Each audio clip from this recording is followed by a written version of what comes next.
welcome to The Finder of Lost Things, exploring your superpowers of trust, healing and transformation, with me, Hannah Belton. My brother, Christian, disappeared in Mali, Africa in 2003. He disappeared without a trace. We lost his story, we didn't have closure, we lost so much.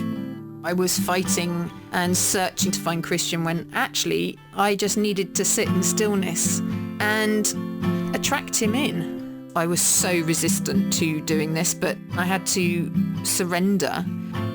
It's a process of trusting and finding the lost pieces and integrating them. This podcast will uncover the process that Christian and I went on to find the lost things, him, and to find the parts of me that were missing.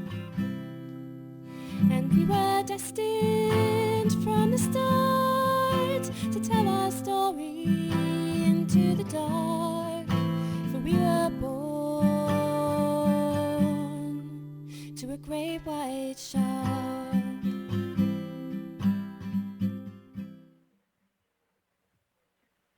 Hello everybody, welcome. Come on in as usual, come and sit around in a circle. It's just me this week, and oh goodness, what a week I have had. So we were talking last week about receiving, being open to receiving and accepting whatever you're being given and receiving it and actually putting it into good use. So I thought I would share with you what I've been receiving this week and see what resonates with you. I'm going to tell you some stories about Christian and I, about our very early healing. I'm going to tell you about love. I'm going to tell you about forgiveness. We're going to talk about knowing yourself and like purpose and why we're here. And several things have happened this week. I've been joining a new course. I've done an activation this week, and I've received some new books in the post. So I want to share those all with you as well, because they are all linking together. I'm hoping you're hearing me fine. I've got a fuzzy sound coming through my mic, and I'm lagging on the film that we're making at the same time, which has never happened before, and it might all be explained by what's happened to me this week. So there's lots of energy and new frequencies that have come in this week. Okay, so I don't know really where to start. I think I need to start. We've talked about before where I was when the search for Christian didn't work on social media, and I've talked about the sort of state that I was in and the fact that I was asking for help, and that's when I sort of started to receive help. I was in a state of I so wanted to find Christian that my energy was all over the place. I was searching, I was like a scattergun approach almost, when your energy is just not focused. And I was sort of throwing this energy around, and it wasn't pretty. And you might know people in your life who you're affected by their sort of energy being scattered, and they're never really aware of the effect that they have on people around them. I work with lots of clients who have difficult relationships within their families, and there is always an element of somebody not really being aware of how their energy and their actions and their behaviors inflict on others, what they impart on others. And in that case, you have to really just accept if you can't change them and you can't do anything about the situation sort of physically, it's almost a case that you just have to understand and acknowledge that, you know, you just have to keep yourself safe or not get dragged into other people's drama.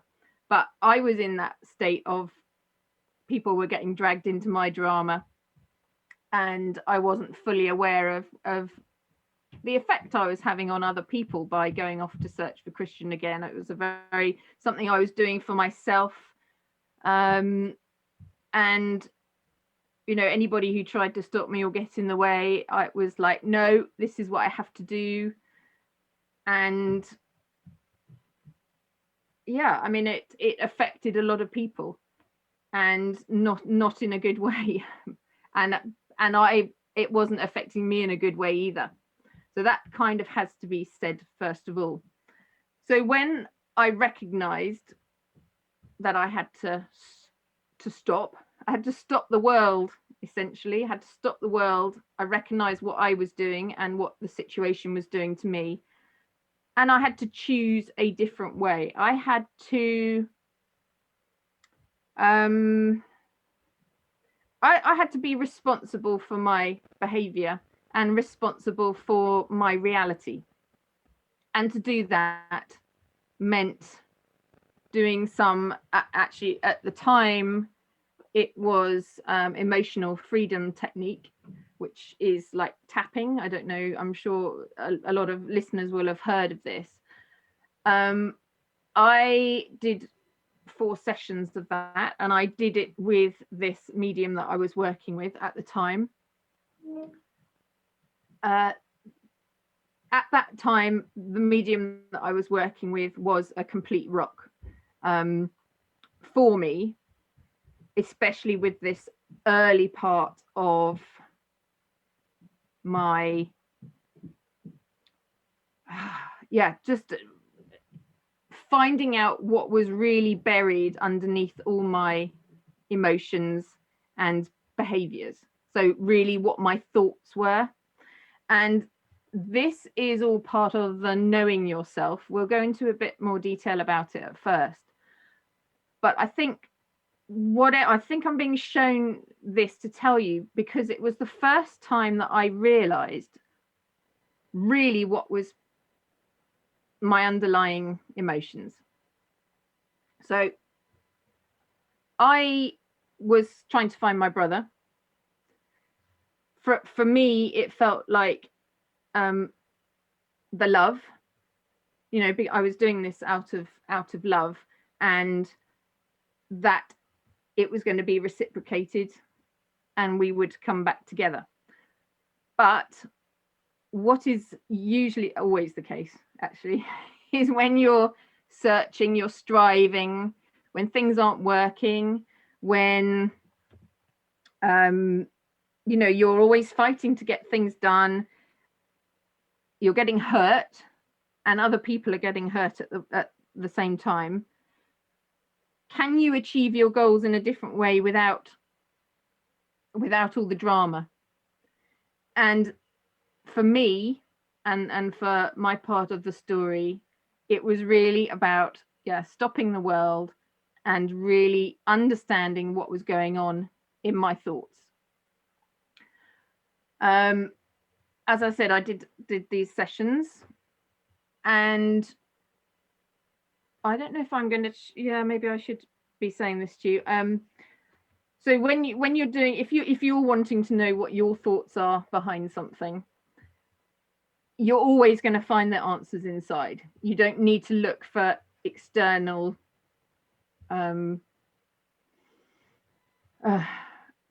external reasons. They're all going to be inside of you. And for me, what was stopping Christian at that point from coming towards me and actually us realizing that he was actually dead was my belief. It was a limiting belief, and it was the belief that Christian wasn't going to come home. And that really surprised me. It shocked me, and I was incredibly angry that I had this limiting belief that he wouldn't come home. I also had this limiting belief was linked to events that happened in our childhood, which I've already talked about. When I was 8 years old, Christian was taken away. What I felt was Christian was taken away from me to go to a different school. So we'd had such a close bond, and my whole world sort of turned upside down when he was taken away to school. I had incredible anger that I didn't realize towards him for leaving me, which he was only, 7 years old when he went to a different school. But for me, I was incredibly angry with him for even doing that. And it was from a child's point of view. I was left on my own. And I was distraught. I was literally distraught. And actually looking back at it, I started to develop like facial tics and like swallowing a lot. And I nobody around me realized at the time what that was, and I didn't realize either, but it was my body, I guess, my body's way of dealing with this trauma that I was going through. So I was angry towards Christian, and I was also incredibly angry with our parents for taking him away. So yeah, there was a lot of anger that was buried, and I think you're going to listen to this and it's going to resonate with you or not. Take for the whole of this episode, actually take what you need from it. So a lot of the first work that I had to do was to forgive Christian, to forgive my parents, to forgive me as a child for having these thoughts, because the effect of all of this was that I withheld my love towards Christian, because towards everybody, and actually in a degree, because I never wanted to get that hurt again. There was definitely a defense that was put up. And a lot of this was, and then again, age 13, Christian then went full boarding. So he literally, I remember it to the day, him being in the car with all his stuff. We've actually just gone through a load of his stuff, and I found his big trunk and his big, his like big massive trunk that he had all his stuff in. And I remember him just being driven away and just being heartbroken. Oh, it makes me start now. That he'd gone in the car away to full board. And again, there was another layer of, this is getting even worse. He's now gone to a different school and he's full boarding. And that anger was never resolved. But through the early healing that I did, again, I realized, I had to release that trauma and those feelings and thoughts that were inside of me, which had been trapped in me. But also I had to understand from Christian's point of view, because he was showing me in the early stages that he was in this car, he was being taken away. It was not something that he wanted to do. He was sort of trapped in the same, we were both experiencing the same thing. And I, as a child, didn't take on board his feelings. So I think what I need to say is, and what you probably need to take away from this, is that when there's drama and there's chaos and you can't seem to heal or get the results that you want, you just need to look at a deeper level, because there's all sorts of thoughts that are stuck and they're stagnant and they sit in your body. So I had to do a lot of forgiveness around these things that happen in our early childhood, because they reflected on what was happening to me at that time when I was trying to search for Christian. So we got rid of this limiting belief that he would never return, and the love was able to, I mean, I've got this, you won't be able to see it if you're obviously listening to the podcast, but this is my journal. It's a fat old journal where I had been the early stages of my healing when I was going through this work with Christian. And we actually got to, I'll just describe what actually happened to me during these sessions. So the final part was me and myself at 13 years old, giving forgiveness for Christian for leaving me alone, as I thought, and like forgiveness for me for not wanting to confront the pain that I felt back then. I didn't know how to confront it. I didn't know what to do with it, and it was all down to me really forgiving Christian for everything, like for going to school, which was not his fault, but for going to Africa, and I'd really withheld a lot of my love for him or to him during that time because I just did not want to be hurt, and it was a recurrent thing, and even as an adult there was an element of withholding a part of my love for Christian because it was just too painful.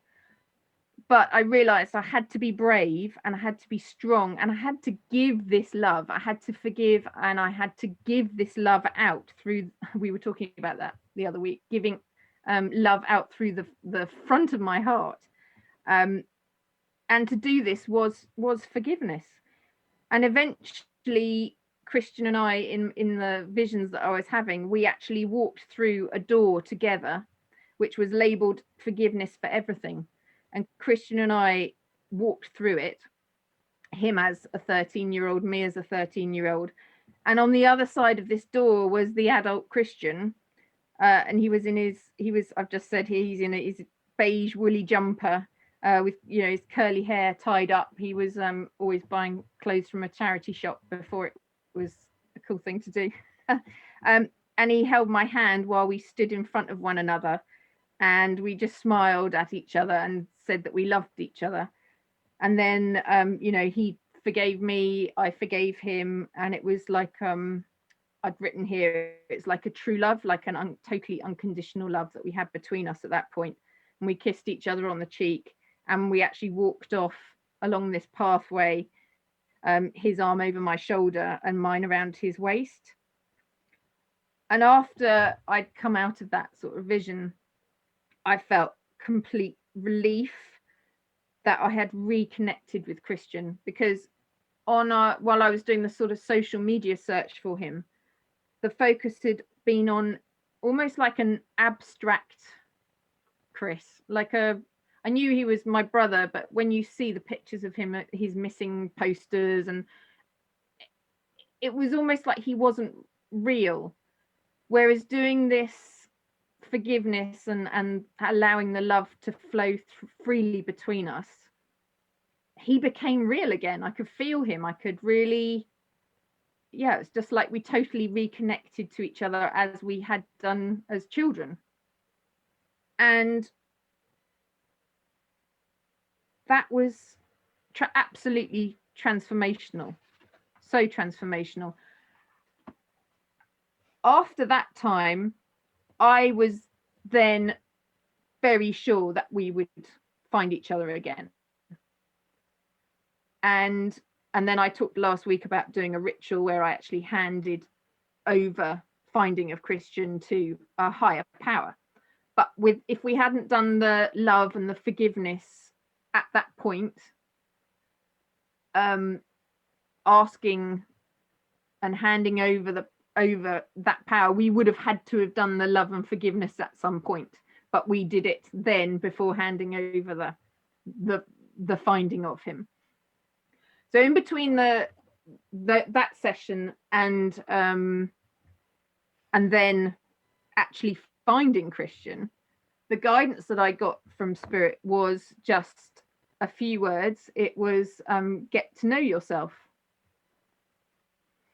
And I was like, well, what am I supposed to do with that? I'm now free of searching for Christian. I now have to get to know myself. I'd obviously done a part of that with the sessions that I'd done in terms of really understanding what was going on in my head and what my beliefs were. But there was so much more to it. So I discovered, so when someone tells you to like go and know yourself, that's something that goes back, well, if you look on the internet about know thyself, that goes back to Greek Socrates, who sort of was saying that as advice, know yourself, and it's on the temple of Apollo in Delphi. And I didn't know what to do about that. I mean, how do you know yourself? You know yourself as your labels. You're a mum, you're a wife, you're a sister, you're a daughter. You play a role in life. You have a job, or you're in part of the community. You have a role in your community. There's a lot more that you need to find, and you need to uncover a lot. So essentially, we are all love. We're all light. Initially, when we're born into the world, we're on a high vibration. But as life goes on, and as we are in our childhood, as events happen, as the cultural norms, you learn the culture, you learn how society works, you get your edges knocked off as it is, school and parents, church, maybe wherever you are, community, you fit into a role that everybody recognizes. So you're sort of you work in a civilized society where things are ordered, where anybody who's a bit different or who does different things, it's not so bad now. We are encouraged more to be children are definitely encouraged more to be themselves and more certainly our local school is anyway, but at the time we all fit into certain roles and models, and everything sort of gets clouded and gunky is the technical term for it. And it's the same with Christian and I, that pure love, it was gunked up over the years. So essentially knowing yourself is actually, from my point of view, it has been uncovering all the layers of gunk that I had accumulated myself. So that goes into like what your true feelings are about things. We talked about this, you might be, grief can often, if you're in a state of grief at the moment, there are lots of emotions attached to that, but anger is definitely in there.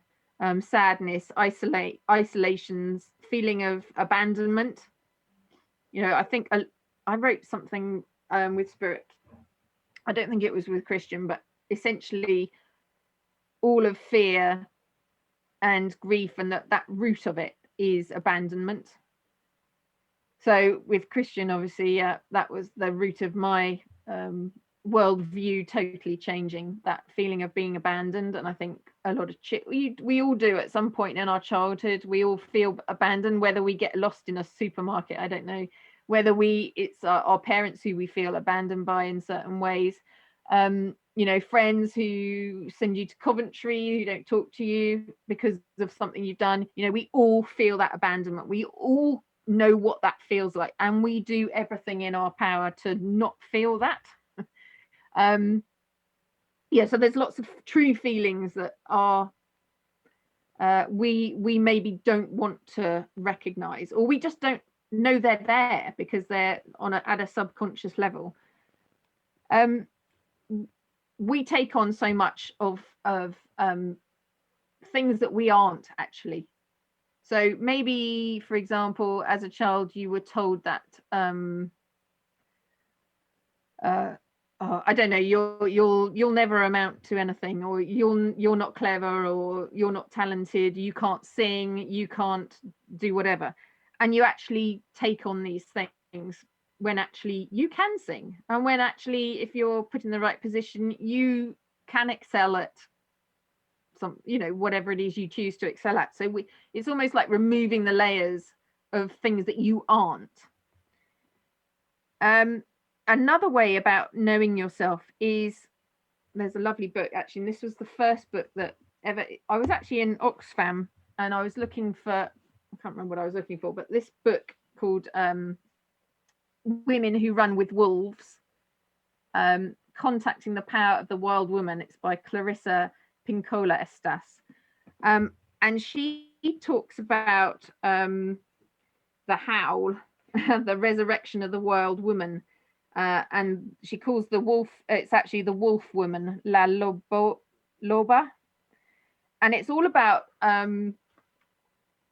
like really finding the bones of you.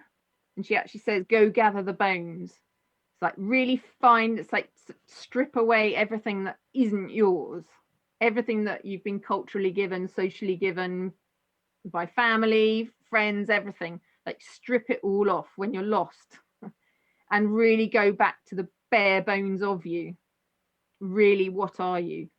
And when you start to ask that question and you sit in quietness and you use your intuition, and there's a lot to do with singing, I'm getting, like really expressing yourself, how you want to express yourself, you will start to find the bare bones. It'll be like, what did you love doing as a child? What did you like playing, like being wild again, doing, like being in nature, all that kind of wild stuff. Like go and do that and really find out yourself again. I know there's lots of rewilding retreats and things that are around, well, are starting up again now, I guess. But actually I did a session. It was really interesting. I spent a day, it was on a day course. I spent a day being animal. So we were in the woods and we were listening and acting, almost pretending we were being animals, and what we would be using our instincts essentially. And that was a really, really interesting exercise, and opened my eyes to so many different ways where I had not been myself. So that was really interesting. We've talked before about finding your powers and your gifts. Again, actually that's been pointed to tell you about this. There's another book that actually came through the post today. I've talked about Rebecca Campbell before. This is her new book, Letters to a Starseed, and it says it's messages and activations for remembering who you are and why you came here. And I got it in the post today, and I just opened it at one page because that's what I do usually if I need a bit of inspiration. And actually Rebecca's books are brilliant because they're done in sort of short chapters, page almost by a page. So you just open the book where you need some inspiration, and I do that all the time with books. I'll look along a bookshelf and a book will be like flashing at me and I'll just open the book randomly and there'll be a message there for me. Anyway, I opened this book and it fell open onto the pages where Rebecca's talking about starseed roles. Starseeds, this is all part of what's been coming in for me this week, so I won't talk about it too much here, but she's talking about all the different ways that we come to this life with a purpose in mind, and some of the roles that we play. So I'll just read through these. There's activator, where you ignite change in the world. There's alchemist, where you turn anything that's stuck, stagnant and heavy into gold. There's the artist, where you're dreaming a new world into being through your creations. There's the birther, where you're here to usher in new worlds and ways of doing things. There's the challenger. The challenger sees differently and they're here to dismantle systems and open people's minds. There's a grid worker, where you're called to particular parts of the planet to be a guardian for the crystalline grid of the earth. There's healers. Healers see the wholeness in people, things and situations. and you hold that vision of wholeness so that others are able to see that too. There's a midwife, so you're part of a support team. You're here to help other star seeds to create lasting change in the world. And there's a space holder, where you're here to be holding force in the world. Your presence alone changes things energetically. And there's the visionary, this big picture thinkers, visionaries who can see patterns and the shifts needed to usher in a new world. So these are like a new. So you might think you're here as a say an artist just doing your own work, whatever calls to you. But actually, it might well be that when you know yourself and you really dig into knowledge and you ask the questions, you actually find that you're here to do something very specific as an artist, as a creator, and you actually have come here to either change the world or to help other people change the world or to create your own creations. There's a reason why you've come here. So that was powers or gifts, and also how you've been shaped by the collective. So like COVID is a really good example of that, of how you might be living in a sort of fearful energy at the moment because of what's going on in the news, what's being fed to you, what your that sort of fearful hum that's going on around. In fact, it's not a hum, because I see hum as love, as a hum as love, but there's this maybe crackling interference, this like fear that's not a nice sound, almost a frequency that's around. You're picking up on that. So there's all these things that you to know yourself on so many different levels, and to open your mind to really what it is, who you are, and what it is you're here to do. And actually, something interesting came into my mind. I don't know if anyone's read a book called Power versus Force by David Hawkins. And this is actually talking about the collective, but he talks about a map of consciousness, and how your frequency, how your energy from what you're giving out, how that impacts your reality. And he sort of talks about shame, guilt, apathy, grief, fear, desire, anger, and pride being the sort of low frequencies. So they're sort of heavy, which will then also attract those kind of energies towards you. Whereas if you go, if you step through into courage, where you make a decision to change your reality, is essentially what it is. You make a choice to decide what life you are going to have and what experience you're going to have in life. So then you start to, the courage is the big thing where you take the leap. That's the pivotal point of change, is the courage. And when you've got the courage, you then move into this sort of neutrality. And as you're going up, you go to willingness, you go to acceptance, you go to reason, you go to love, you go to joy, and then anything very high vibration is a sort of enlightenment. And that is when life like totally kicks in. And I've been working my way up through all of these sort of working my way through this map of consciousness, and a lot of that has been about removing stuff that isn't mine, that I've and also working through healing and getting to that point where the hum of pure love. And I actually had an experience this week. I was walking, my family, we've got this new puppy, and we were walking around the field, and there's the field, the dairy cows are right next to the fence. A few nights ago, actually, they were right by the fence. And as we were walking up to them, you could start to hear, literally, you could hear a hum. And they were quite tightly packed together because they're in strict grazing, so they're kind of restricted into how much of the field they have. And I thought, oh my, that's that's just me hearing that hum. But actually, my husband, who's not spiritual at all, and my children all went, "Oh my God, I can hear that hum."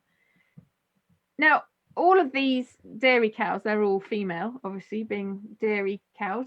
But I've worked on dairy farms for many years, and agriculture is my background. And all of that herd is going to be mothers, daughters, aunts, grandmothers, nieces. I think I've covered, and granddaughters, grandmothers. I think I've covered everything. But I came away from it. My thought was, that is a hum of love. You could hear this humming. They were all in union. They were all close together. There was no, they had their sort of, you could obviously see they had their favorites. They were in sort of clumps of favorites, family groups as well, probably. But there was this hum. And so much about what I've received this week has been about this unconditional love. And I have felt it coming into my back so much this week. And I did an activation this week, actually with Natasha Harris, who was on, I'm thinking episode 11. She was talking about the Akashic records and past lives and things like that. And I did a activation with her this week. And what came through for me from that was actually a return to that state of unconditional love that I had with Christian once we had worked through all the limiting beliefs and the forgiveness and the understanding. And that unconditional love, that hum between people, and it's unseen, as Hawkins says, that love, it just vibrates and the energy attracts in. And that is essentially how Christian and I came together again, with him in spirit, me in the physical. But it was because of unconditional love. If we hadn't got our unconditional love sorted, we could have been, we would have never have found each other again. And this came through this week. Like I had obviously since I've spent 3 years now since finding Christian. I've accumulated some judgment, and actually our relationship has totally evolved over those 3 years. But there was some gunk that has come up, and I actually saw it as a black ball of loose threads, not big bits, but just little bits of fluff, almost like put together and into it was shiny. It was like a shiny black ball, and I just handed it over. I released this little bit of fluff that's been accumulating for a few years between Christian and I.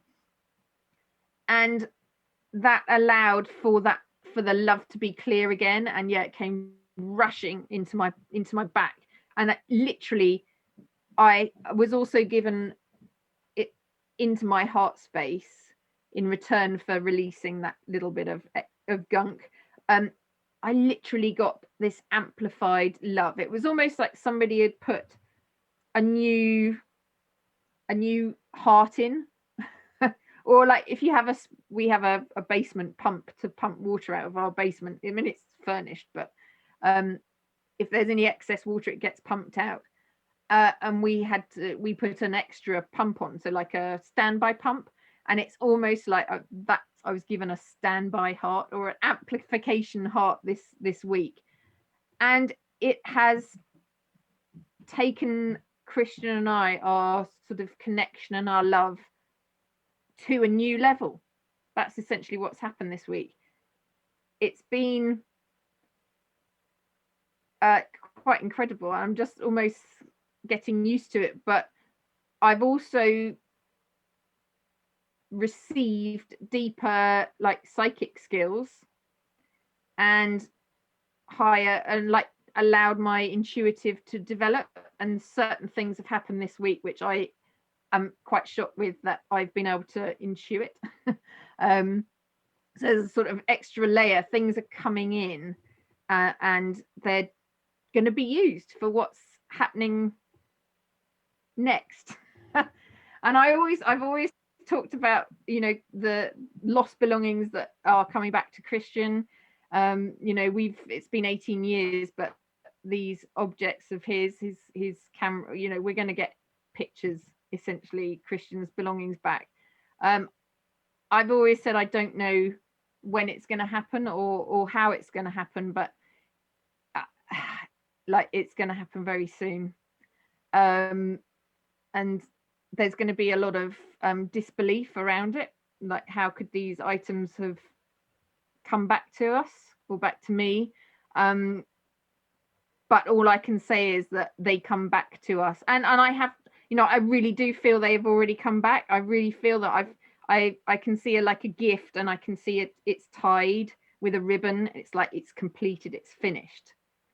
And that to me is like a completion of our story. So Christian and I are like the full completion of our story has happened, and now we are like on to the next adventure.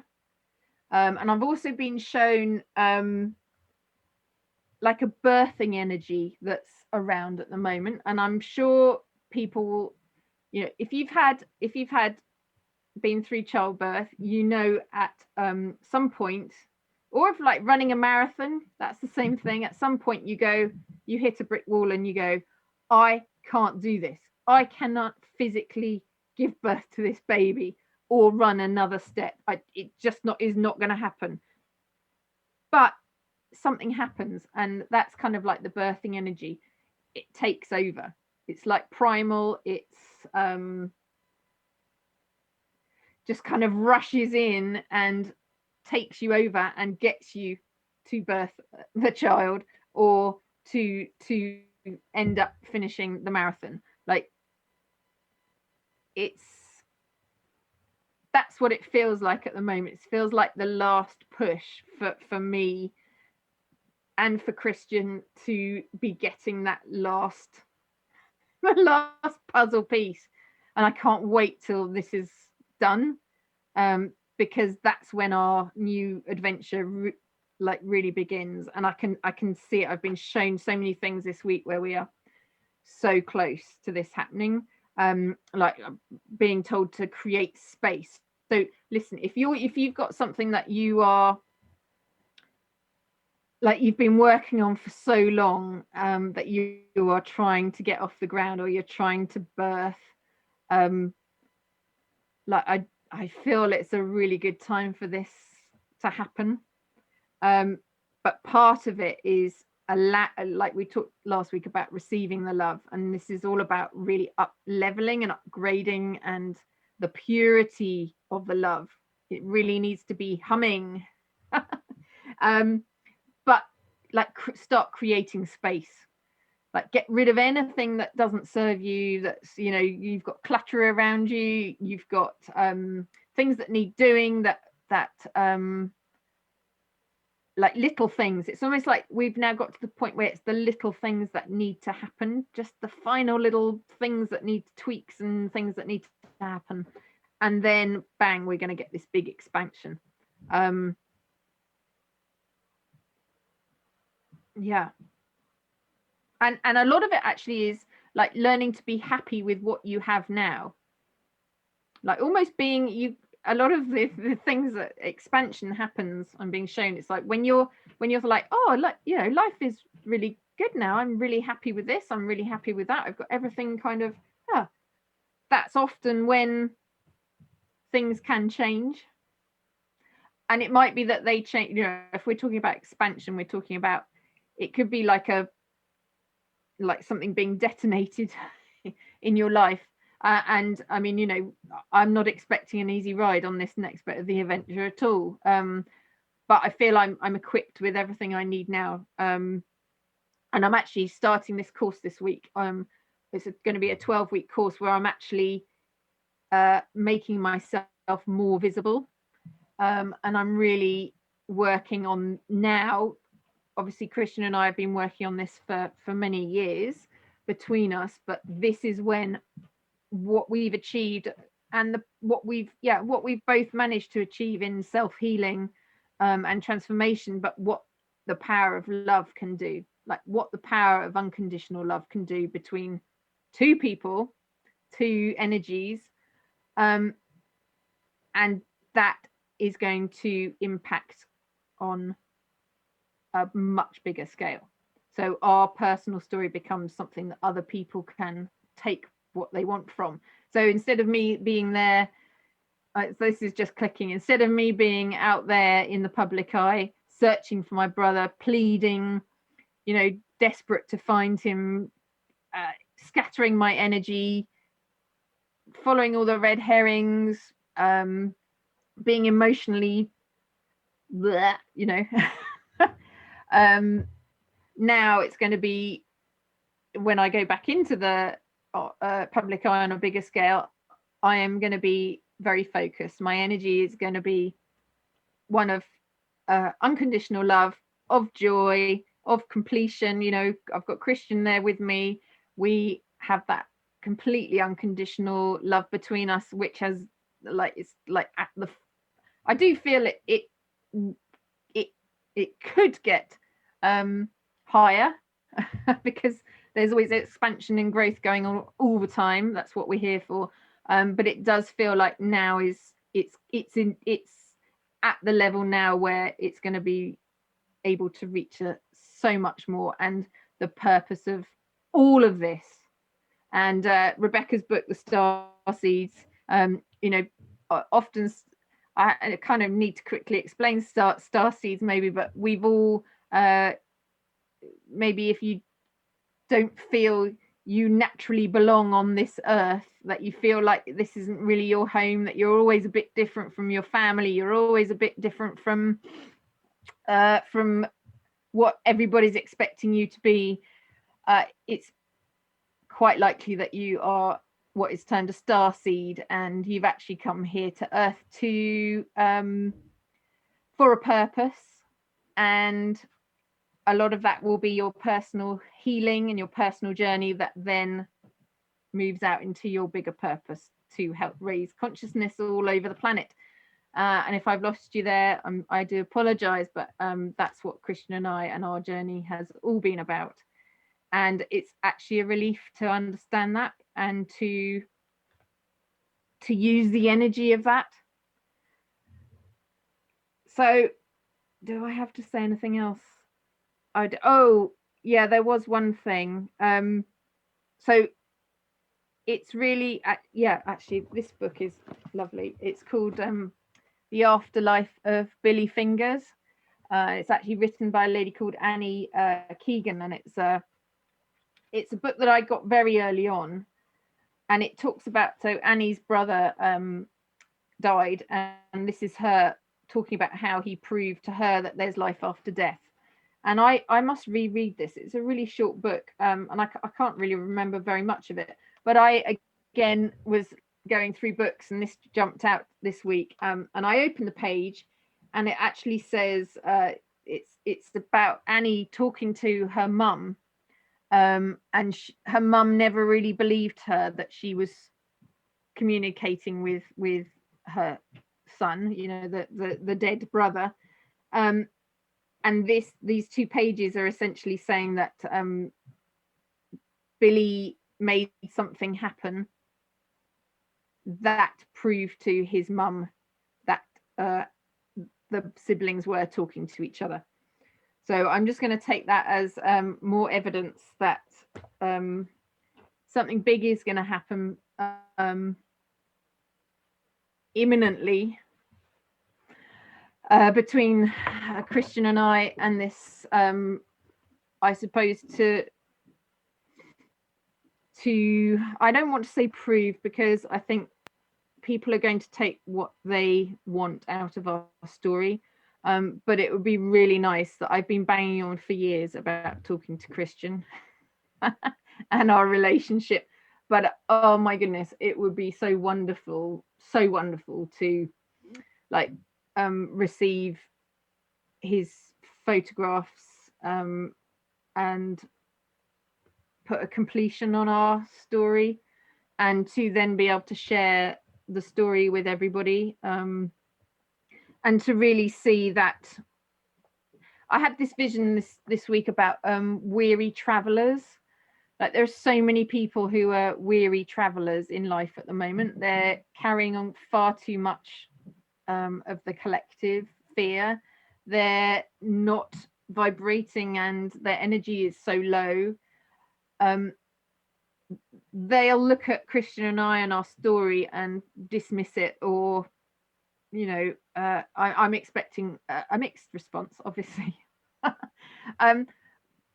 But that's why we're doing this. Almost it's got to the point where I don't care anymore what people think of me. Christian never cared anyway, and he actually through the process has cared about what people think once his truths have started to come out. But we have both got to a point now where we know why we're doing this, and we have a bigger purpose. So essentially we're finding the weary travelers who are just tired of this life, or overcome or lost in this life, and we want to tell a story that empowers and gives some illumination and asks people to go on a daring adventure. Just remember, there's only courage that's needed to go from being lost into being found, like to really know who you are and uncover all that love and light, and really be a beacon for other people as well. So yeah, I think that is all I need to say.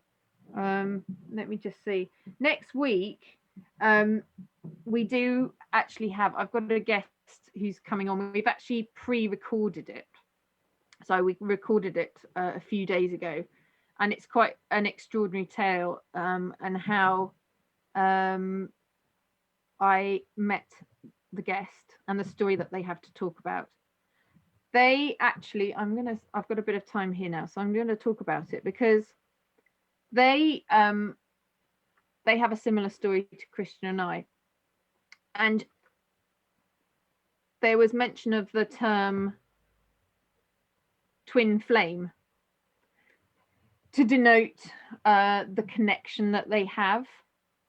So when the concept of a twin flame is like you're joined together, and when they go missing or apart, or you're not with them, you don't feel whole. Like life isn't you're just not yourself, you're not your whole self when they're not around. And because that happened this week, I was like, oh, twin flame, that sounds interesting. And I actually looked back in my books to another one of Rebecca's books called Light is the New Black.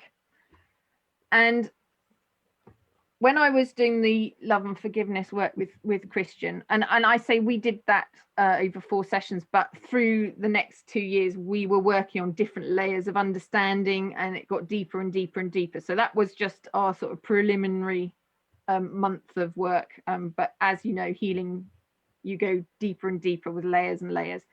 But anyway, while I was doing that work, I randomly looked through this book, and I came to a page. It says, she left the old story behind her and stepped into a new once upon a time. And it says here, so she's actually, Rebecca's talking about soulmates, but it's the same thing. So soulmates are the people who spur on your growth like no other.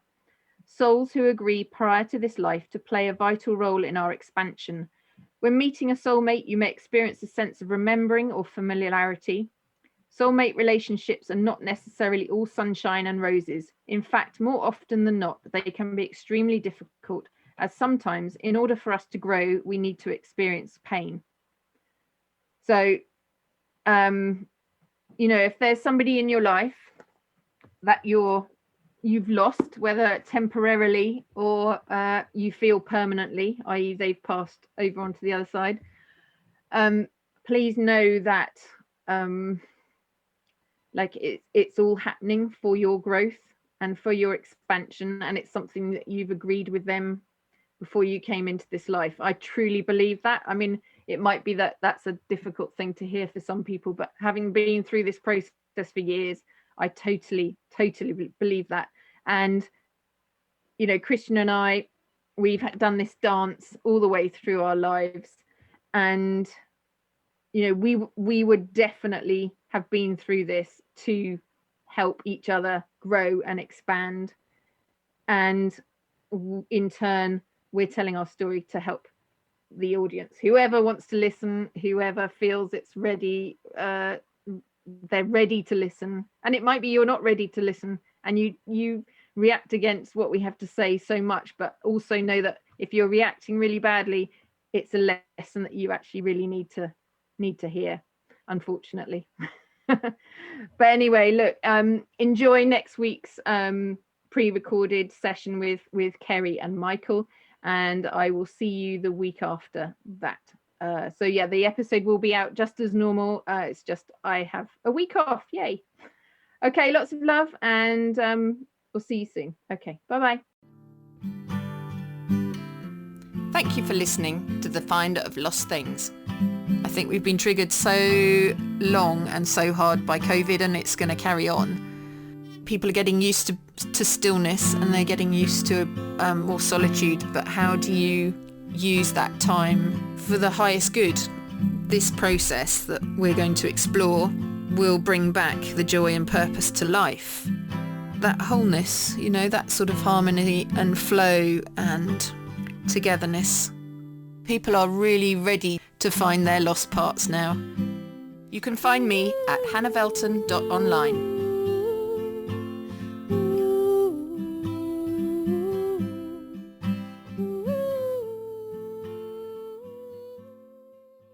Views expressed on this program are those of the host, guests, and callers, and do not necessarily reflect the views of the station, its management, or advertisers.